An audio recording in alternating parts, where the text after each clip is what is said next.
What is up, God Gamers? If you played TFT the past couple days, you've probably noticed a big golden bird being highly sought after. You know, an emperor, if you will. We're talking about Azir. As you can see on my screen right here, it is the most contested comp in the game at a 1.7 pick rate. Meaning, I don't know if you guys know this, but when I play games, there's about 3 people trying to force this comp. And then a lot of people will force this comp or flex to the Ionia Yasuo build because Yasuo and Nasus share items, Azir and Kai'Sa share items. It's a very good strategy. And if you were trying to play this, you've probably noticed everyone does the same thing. They play Ezreal, they slam items, they play tempo. That has been the most dominant strategy. But what if I told you? What if I told you there's a secret way to beat the other forcers? If you want to force, there's another way to do it. And I'm just going to give you guys the alternative. But I just want to say real quick, it's risky. It's much more risky than playing the Ezreal route because we're going to do the opposite of tempo. We're going to econ and sack to hard force the build. And the way we're going to do that is by playing Sir Thomas Kinch, the River King. And I discovered this by watching Keen last night. I was watching him play, and he was just hard forcing Azir, playing Tom Kinch every game. He was going first or eighth. But hey, he was playing in Grandmaster ELO, and he was kind of having a little bit of fun. So I think if you're in lower ELO, you can actually utilize this because in lower ELOs, people are so bad at playing tempo, they're not going to punish you as hard. So you can get away with playing the strategy a little bit easier. So the core of the strategy is to play Sir Thomas Kinch, and you take his first augment every game.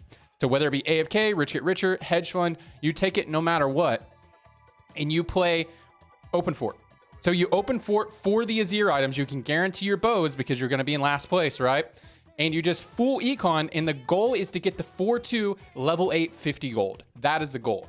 Now, you don't have to full lose streak the entire time, but you do want to full lose streak on stage 2. So do whatever you can to lose streak the 5 streak.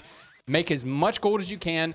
And then once you're on stage 3, you can still lose a couple more rounds, depending on where your HP is at. But then play your strongest board. You still don't roll, so you might just end up losing stage 3 as well. But it's fine as long as you can get the 4-2 and complete the Azir build. You'll be okay. But remember, guys, this is a risky strategy. So you're going to be taking AFK, Rich Get Richer, or Hedge Fund. Any of them will help you get there. Obviously, it's going to be easier if you can go Rich Get Richer. Is probably the easiest way to get there, I would say. Is like the least risky. But all these augments are going to be great for this. So you just take Tom Kinch's first augment. You can consider taking the second augment, but if you're really rich and you think you're already on par to get to a 4-2 with 50 gold level 8, which I watched Keen play it several times. He did it. He kept doing it. So it is definitely doable. And he was doing it in Grandmaster ELO on the greatest server on the planet, the North American server. So if you're in lower ELOs, you will be punished much less. Okay, you can take his second augment if you think you need it to get there, but usually what I was watching Keen do, and I think what's smart to do, is if you are really ahead on econ, then you just take combat augments after this. So you just take Tom Kinch to play his first augment, and I wouldn't worry about taking his second or third unless like you mess something up and you need more gold, in which case you mess something up. So, maybe don't do that. Okay, so let's talk a little bit about what comps do you play. You just Open Fort, okay? And then you just play around 2 stars. The best way to play this is going to be playing around Shuriman's. That's going to be the easiest transition, right?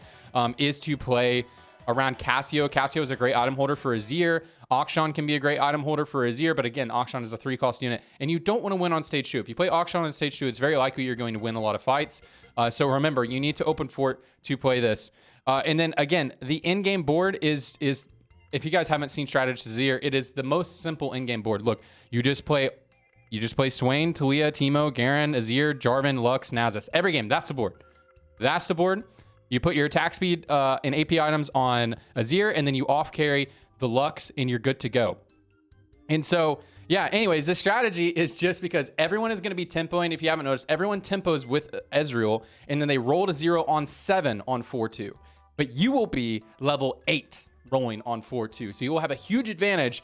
But if you don't hit, you'll go 8th. But if you do hit, you're pretty much guaranteed a top 4. If you get a 2-star Azir with a 2-star frontline, you're almost certainly going to get a top 4, unless you're like on 1 life. As long as you're on 2 or 3 lives and you hit this board, you should be good to go, except for in situations where there's somebody just omega high rolling. So it is a risky strategy, but if you want to try something different, if you're not comfortable playing tempo Ezreal and you want to try If you want to force these meta comps and do it, this is just another way to do it. Anyways, that's gonna be it for the video.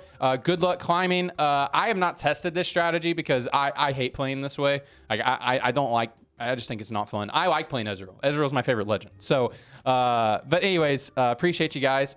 Good luck climbing. Don't blame me for your 8s. If you're gonna blame me for your 8s, also blame me for your first, baby. But appreciate you guys. I love you all, and I love TFT.